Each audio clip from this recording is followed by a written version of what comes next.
How y'all doing? Two peas in a bong in the building. It's your boy KP. How we doing today? How we doing? How we doing? Um, just wanted to go live and talk to y'all for a minute. There was a few things that have happened in the world of sports that I wanted to touch on. Pause. So yesterday you had four NBA games. Four games. And some of those games were competitive, some of them not so competitive. If you were on my live yesterday, I made predictions. I was right on three out of the four, so 75%. I said that Indiana would win, which they did.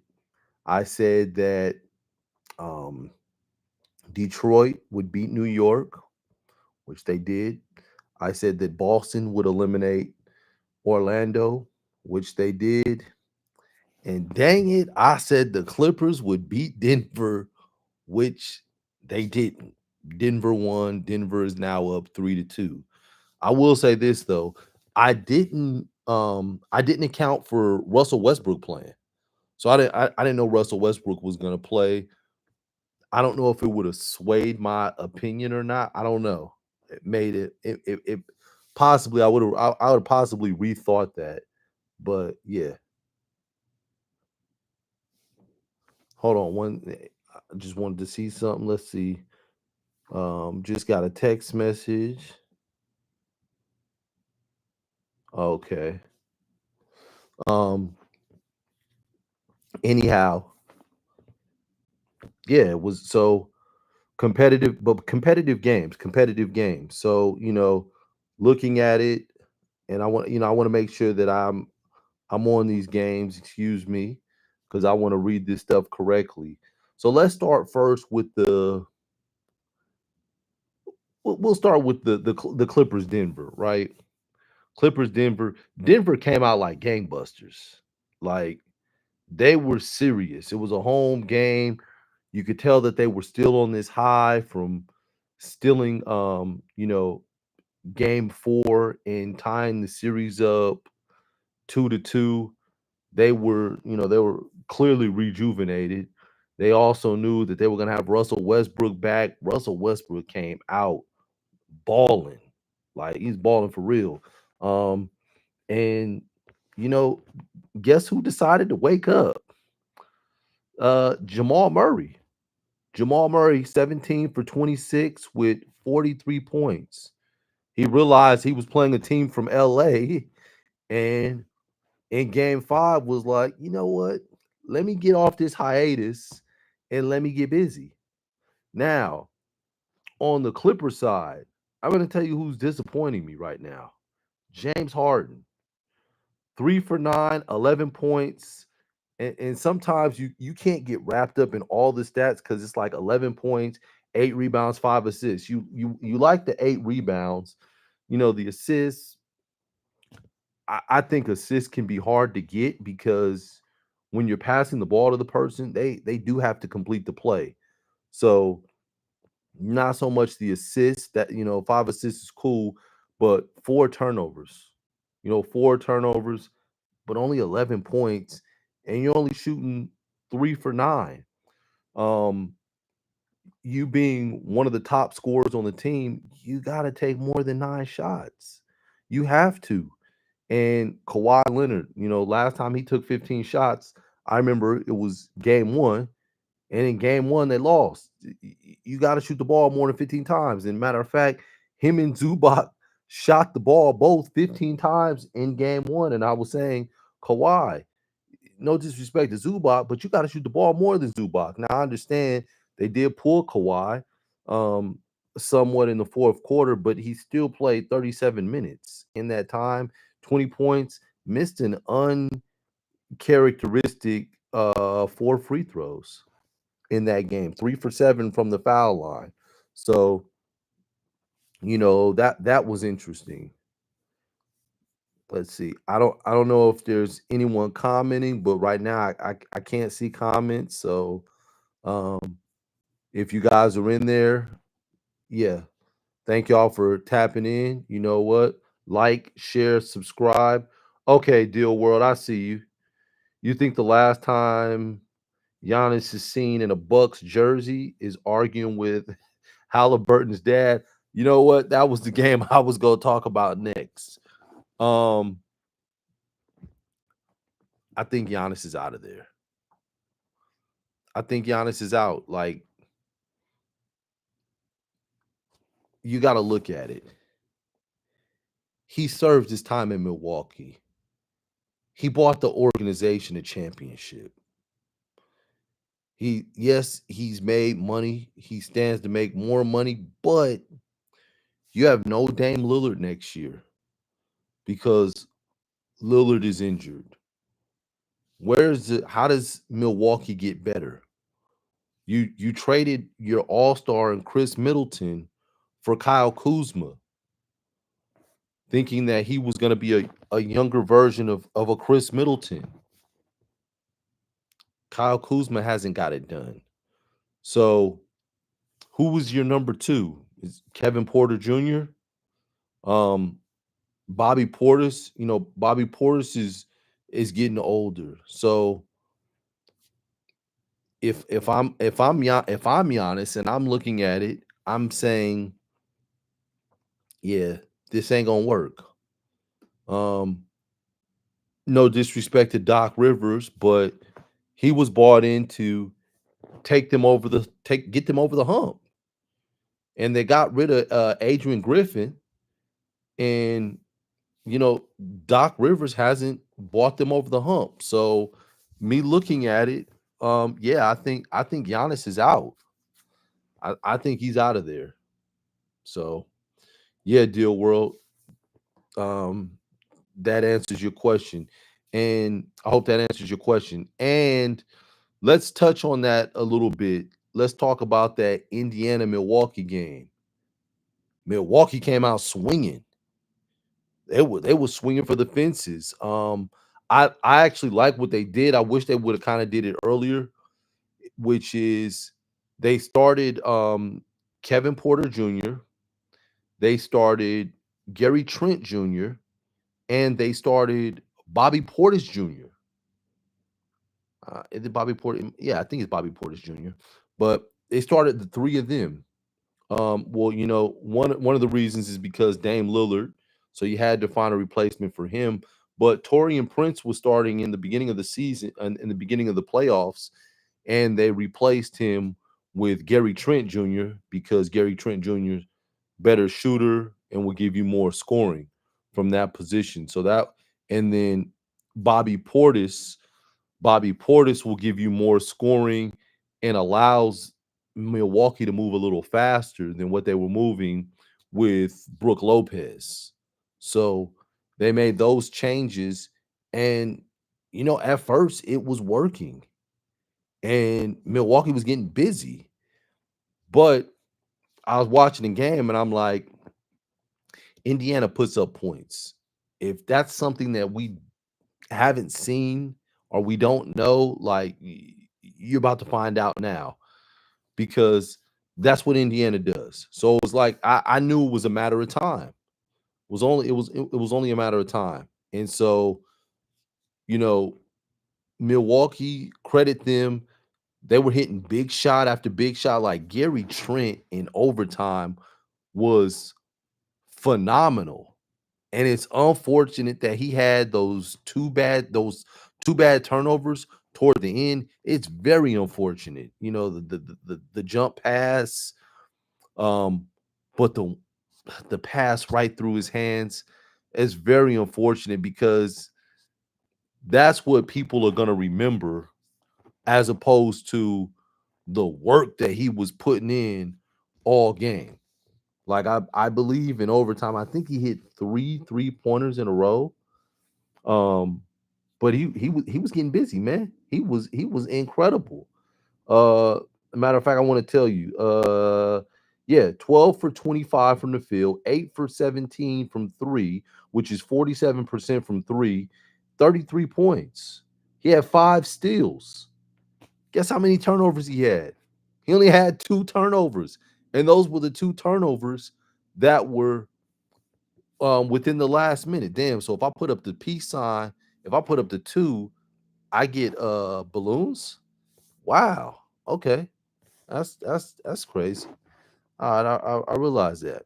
Giannis Antetokounmpo, if this was his last game as a Milwaukee Buck, what a way to go out. He had 30 points, 20 rebounds, 13 assists. Like, man, that man left it all on the court. Unfortunately, he was 11 for 17 from the free throw line, but he left it all on the court. He 9 for 17 from the field. You getting 30 points on 17 shots. That's a hell of a game. That's a hell of a game. And he shot 1 for 2 from 3. So, he shot 50% from 3. That's a hell of a game. So, again, if that is the last game, if this is the last game that he plays in Milwaukee, man, he really went all out in that Milwaukee uniform. But, game ended in dramatic fashion. Tyrese Halliburton, 10 for 22, 26 points, 9 assists, 5 rebounds. Hell of a finish. His last finish on Giannis Antetokounmpo subsequently put them ahead by 1, and that's what decided the game.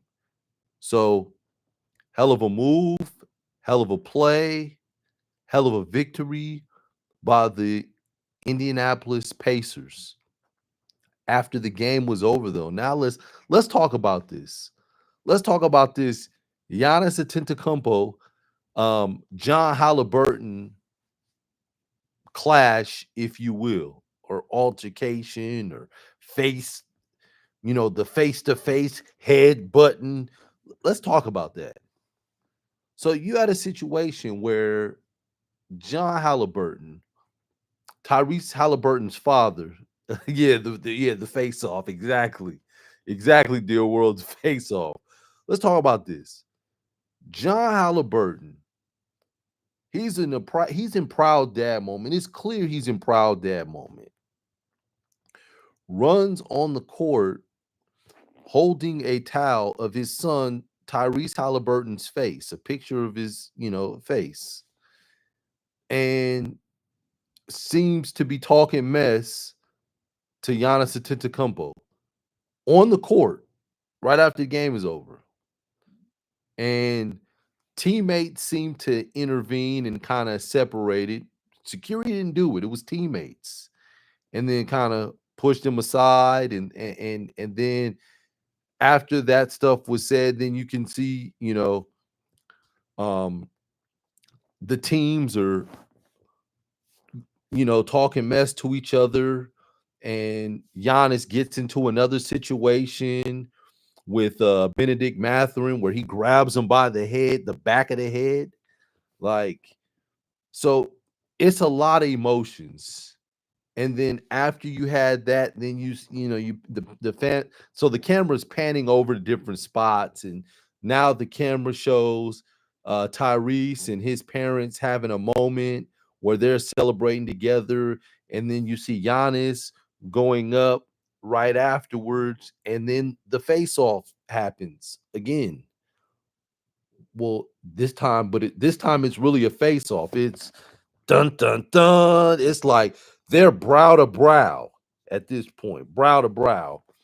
Giannis' breath smelling like 48 minutes of basketball. John Halliburton's breath smelling like 48 minutes of cheering, and they just blowing that back and forth at each other's faces. And you had this moment, and it's like, who's right? Who's wrong in this situation? Is John Halliburton wrong? Is Giannis wrong? I don't even know Tyrese Halliburton's mom's name, but I saw one angle where she's staring at Giannis and she does this, the old lady swipe. I don't know if she's swiping at John or if she's swiping at Giannis. one angle it looked like she kind of swiped at Giannis, but then there was another angle I was looking at it where there was a husky guy that got in the way, and I couldn't see the swipe. So I was wondering, I'm like, what the heck happened? But anyhow, so then afterwards, Giannis, I guess in the midst of the face off, realizes that this is Tyrese Halliburton's father. Okay, now is so now it's starting to make sense. And then after the game is over, then Giannis is interviewed. He takes the podium. I guess Tyrese finds out what happened, and then he went into the interview. Then he took the podium, and so at that point, Giannis, first he thought he was a fan, then he realized he was Tyrese Halliburton's dad, and you know, I guess there was some form of reconciliation as he was going away. And then Tyrese got up there and then talked about how his father was wrong and he's gonna talk to his father and everything else. But my question to you guys is, who's wrong in this situation? Was Giannis wrong? Was John Halliburton wrong? Who's wrong? Was Tyrese mama's wrong for the swipe? She swiped. Was she wrong? Was that a punch attempt? Was it a breakup attempt? What was it? Nobody's talking about that. Now, as I'm saying this, and you guys are probably wondering or thinking, okay, Deal World said both just emotions, in my opinion. They'll move on. So I think they will move on. But here's the first thing that I would say, Deal World. And I don't know how old you are, Deal World, or your background. So I'll say me. I have children that play sports, right? Um, I don't see myself doing that, getting on the court. Now, my children are on the college level, they're not on the pro level, they're on the college level, they're on the high school level, they're on the elementary school level. But yeah, I don't see myself getting into that kind of stuff. I try to avoid and stay away from that kind of stuff. But my thoughts is that John Halliburton was dead wrong. You can't run up on somebody on the court, first and foremost. That person, whether you're holding a towel of Tyrese Halliburton or not, it was clear at that moment Giannis didn't know who he was. He didn't know. He didn't realize till afterwards. So to Giannis, you're just a fan. I remember and it's ironic because this is an Indiana Pacers fan running on the court taunting a player. I remember when it was some Indiana Pacers players on the court, and there was some fans that ran up on them. Jermaine O'Neal, Ron Artest. It didn't end well for those fans. So, what if Giannis is full of emotion and upset? This fan is in his face and holding up this towel. What if Giannis tees off on this guy? Like, because the thing is, Giannis, yeah, he's a professional basketball player. He's in emotion, but he doesn't know who this fan is. He has no idea who this fan is. And the fact that security allowed Tyrese Halliburton's dad to do that seemed flagrant. You can't, you got to control your fans. It's one thing, there's another dad, T. Morant. T. Morant's full of emotion, but I don't think T. Morant would have did that. T. Morant talks mess. You got fans that talk mess. You got fans, Madison Square Garden. Spike Lee is a fan that sits courtside that talks mess. But Spike Lee ain't running on the court. Yeah, T. Morant is Ja's dad. Yes. Yeah, that's T. Morant. So like T Morant, he talks mess. Like when his son hit the game winner, T Morant didn't run on the court. Ja ran to his father and celebrated with his father. That's what Ja will do with his father, T Morant. It's not T Morant running on the court. So yeah, Tyrese, your father, Tyrese is absolutely right. His father was wrong. You can't do that. And I was watching First Take, and they're talking about not letting him sit courtside. Some of the things that were being said. I don't think I don't think you take it that far, and like he can't sit courtside. It's like, look, man, you got to understand the etiquette. You can't be doing that. John Halliburton, you can't do that. You can't run up and antagonize the player on the court. Now, if you're on the sideline in your area, in your section, you have freedom of speech. I would hope that you would keep it respectful, but you do have freedom of speech. So that's the first part. The second part is Giannis. Now, what are you doing the face off? Giannis went and found that man. Oh, you Halliburton's daddy. Oh, okay. I show you. Giannis, what are you doing now? Because you just got into an altercation with Benedict Mathurin. So now I got to look at you, Giannis. Now, at that point, Giannis, just go to the locker room. You got to hold that L, man.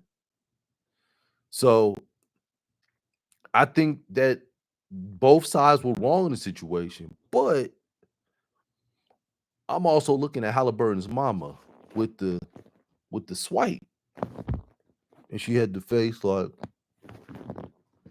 I'm looking at her. If she made contact with Giannis, she should be reprimanded too, because that's assault. Can't let her off the hook. Can't let her off the hook. Hey, man, look, man. Deal World said she wanted all the smoke. Man, listen. I ain't trying to talk about nobody's mama, but please clarify what kind of smoke you talking about she wanted. Did she wanted to smoke like the violence, or she wanted to smoke like the puff puff pass? What kind of smoke did she want, Deal World? Nah, I'm joking. I know what kind of smoke she wanted, but the fact that it looked like she might have threw a jab. It looked like she did. So if she threw a jab, that's assault. Look, my thing is this. I'm looking at it like this. If people are gonna try to reprimand John Halliburton for what he did, yeah, you're gonna have to reprimand the mama too. She needs to be reprimanded too, because she threw the punch. And I mean, what if she did hit Giannis? Like, now what if Giannis mama get involved? Now Giannis mama wants to smoke because you hitting her baby. Then what? I'm just saying, like, you can't be putting your hands on people. You can't feel entitled to put your hands on people. You can't do that. Like, so yeah. But I was seeing they were like, John Halliburton should be banned, and a regular fan can't do that. And let me say this: he shouldn't be banned, but a regular fan cannot do that. I said at one point I had tickets sitting right behind the Clipper bench. I couldn't get on the court and celebrate and do all that stuff. They'd be looking like, man, who the hell is this guy? Like, you can't do that. There is fan etiquette as well as player etiquette. And I think that everyone needs to be held to a certain standard, and everyone needs to be accountable. So, I will say that. But, yeah, I thought that was interesting, man. But talking about Giannis is out of there, man. Giannis will not be playing for the Milwaukee Bucks next year. I'm not gonna say he's on the first thing smoking, but he's gonna take a week, chill, and he's gonna assess his situation and ask himself, man, do I really like the city of Milwaukee? Do I really like the state of Wisconsin? Do I really want to be here? Where do I want to be?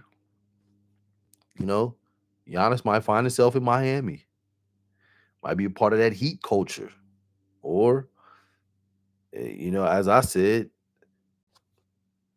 I could see him going to Houston. I could really see him doing that. I think Houston, man, if he went to Houston, oh my gosh, with what they have there right now, that could be a problem. That could be a problem for a lot of teams. I'd love for him to come to the Lakers as a Laker fan. Would love for him to come to the Lakers. Come on home, LeBron. I mean, not LeBron, Giannis. Come on home, Giannis. Come to the Lakers. Would love it. But yeah, those just, my thoughts on that situation. Um, there's some other stuff going on. I wanted to this is not talking about basketball. This is football related stuff, and it's not really draft stuff. Well, it is draft stuff, but it's the Shador Sanders situation. I want to kind of talk about that. So I don't know if you guys are following the situation with Shador Sanders. It's been a hot topic as to him at one point being the projected first pick in the overall draft to being projected first or second quarterback being picked in the draft to being the being a fifth round pick in the draft to the Cleveland Browns. And in the process of that, on day 2 of the draft, after he was shocked from not being drafted on day 1, he was crank called by Jax Ulbrich, which is the son of an assistant coach, Jeff Ulbrich, for the Atlanta Falcons. So Jax Ulbrich is a student at, I believe he goes to Ole Miss or Mississippi State, one of those schools in Mississippi. But 21-year-old thought it would be funny to prank Shador Sanders in making it seem like he was the GM for the New Orleans Saints and that they were about to draft him in the second round. They knew he had been waiting for a long time. So, you know, looking at that, it's like we talk about reprimanding people, right? And we talk about holding people accountable. Um, Jax did come out and apologize.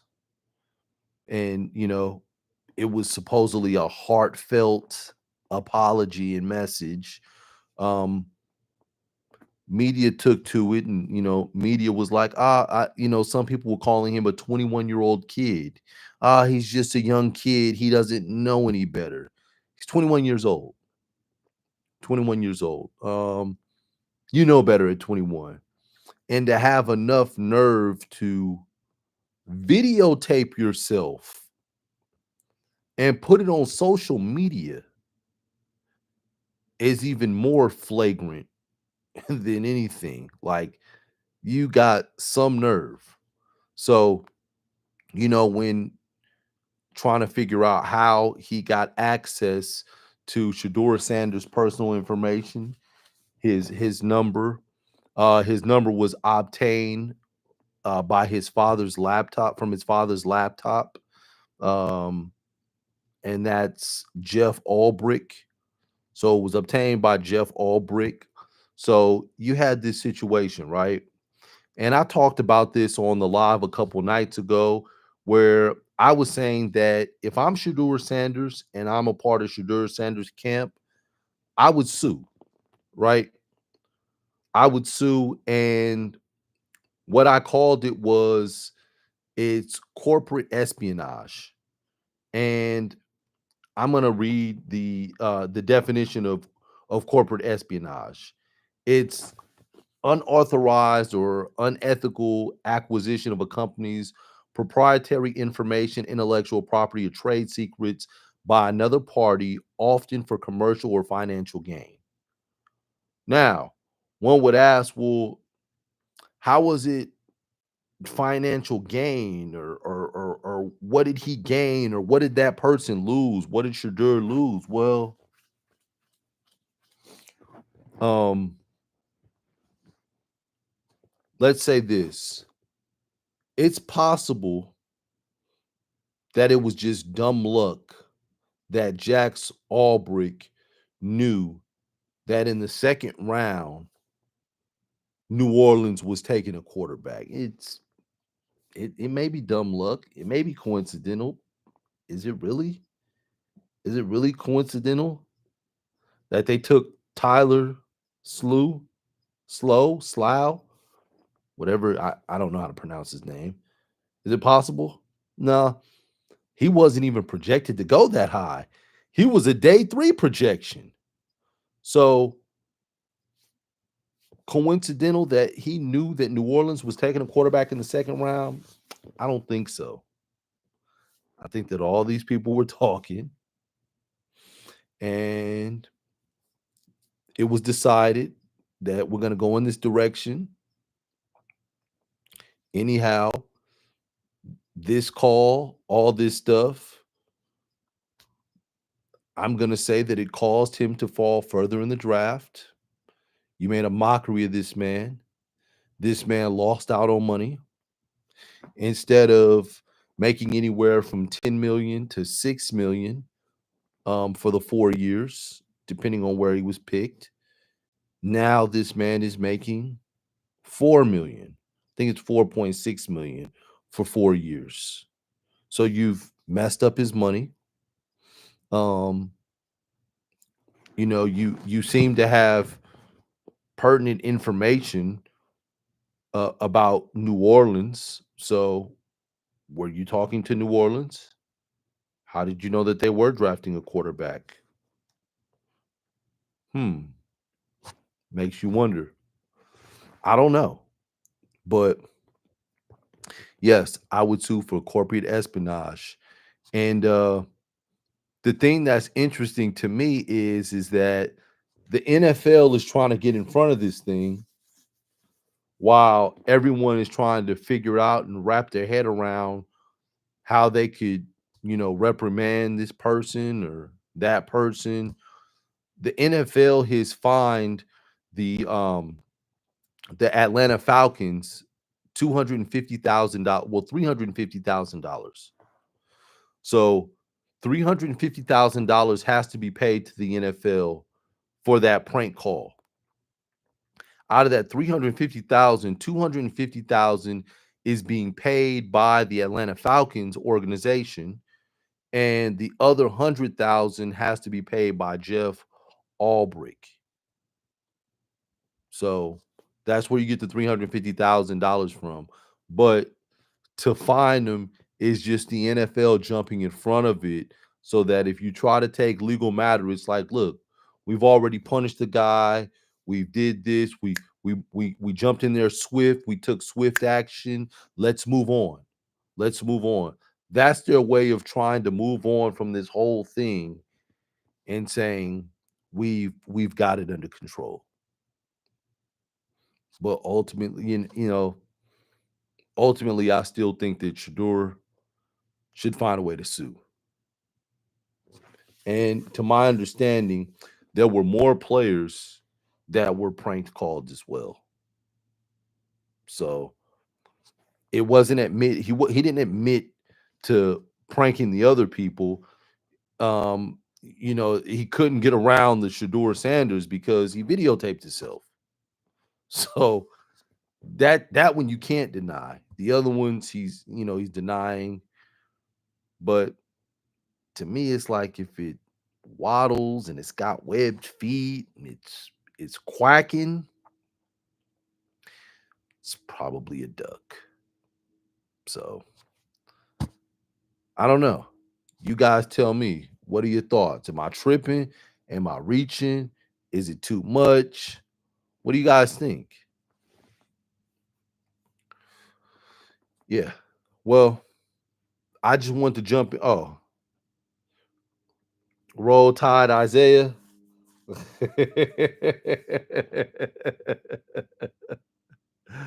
Yeah. Oh man, come on, man. Hey man, leave that man alone, man. Leave that man. I hope that he finds a home, man. I hope that Isaiah Bond finds a home. Um, I really do. You know, unfortunate that he didn't get drafted. Um, and yeah, I want to see the young man, succeed. But that's pretty much it. Um, there are some games today. Getting back, I'm gonna transition back to basketball for a second. There are two games today.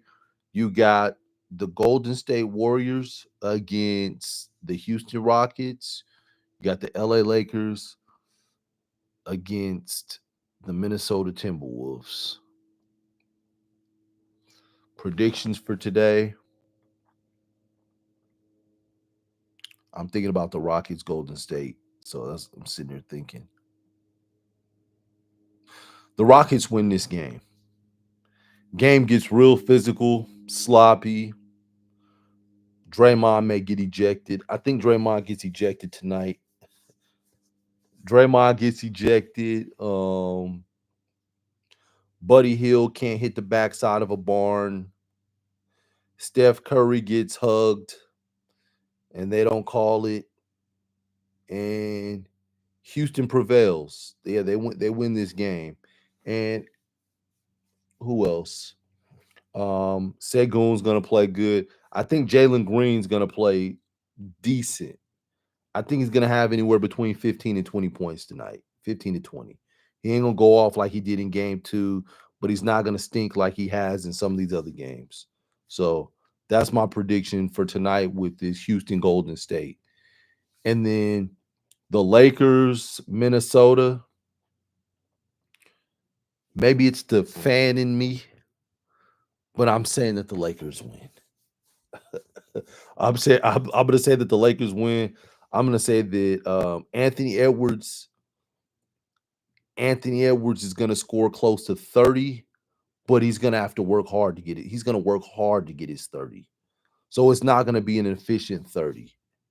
And the guy that's been killing the Lakers, um, Jaden McDaniels is, let's see, he gets about 16 points. Jaden McDaniels goes for 16. Um, Julius Randle's in foul trouble, and the Lakers win.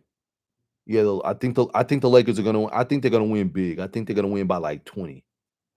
Lakers win by 20, 25, and all is gonna seem right with the world, you know, until they play 2 days later in Minnesota. So Lakers win, Houston win, Houston wins. They go to 6 games, and that's pretty much how that's what it's gonna be. Any questions, comments, thoughts on those predictions? Bron's gonna play well. He will score in the fourth quarter in this game. Luka's gonna play well. Um, the role players are gonna get more action tonight for the Lakers. So yeah, so JJ is not gonna run them 24 straight minutes in the second half. Close games. I don't think that the Lakers Minnesota is going to be a close game. I think the Lakers are going to blow them out tonight. Um, Houston, I think Houston will win by like 10 or 12. So I'm gonna say 10-point victory. I'm gonna say both games are decided by double digits.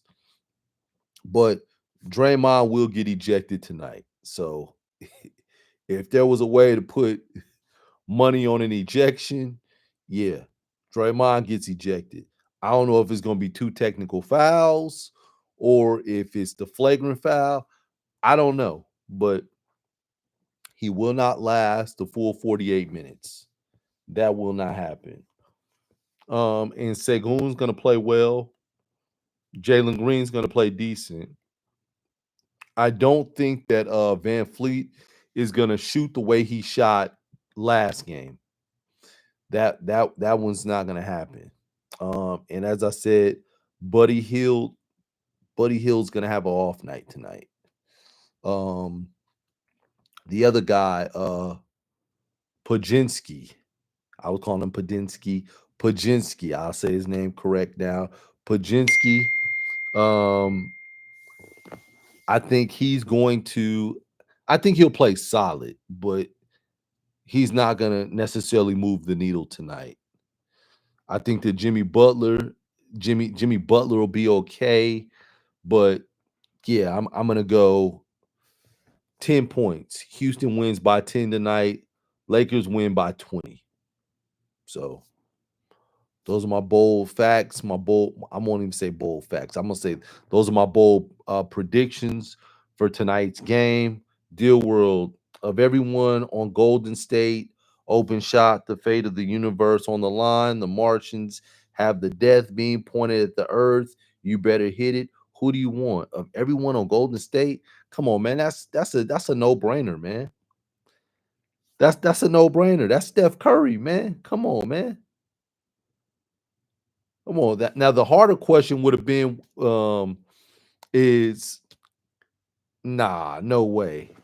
The shot, what kind of shot is Iguodala taking? Is he taking a layup? Is he taking a free? What is he taking? A dunk?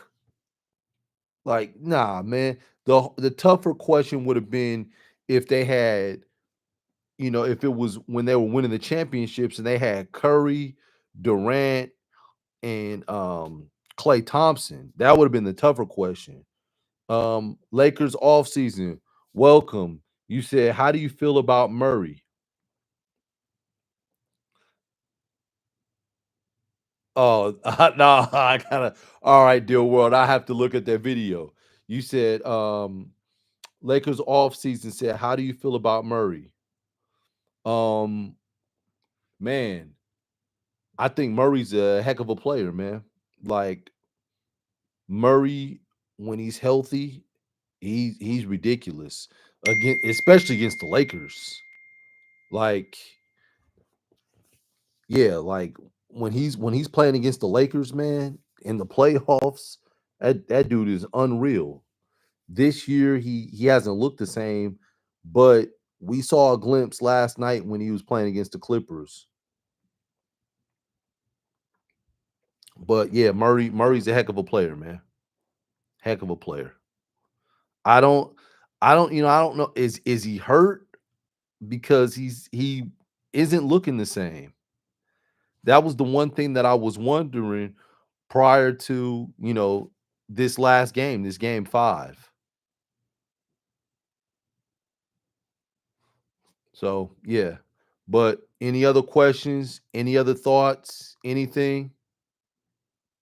Anyone want to say anything? All right, y'all. Well, I'm about to, get out of here. I just wanted to drop by for this quick live and say a couple things, get my voice out there, get my thoughts out there. All right. Thank you, Deal World, for tapping in. See y'all in a little while. Peace.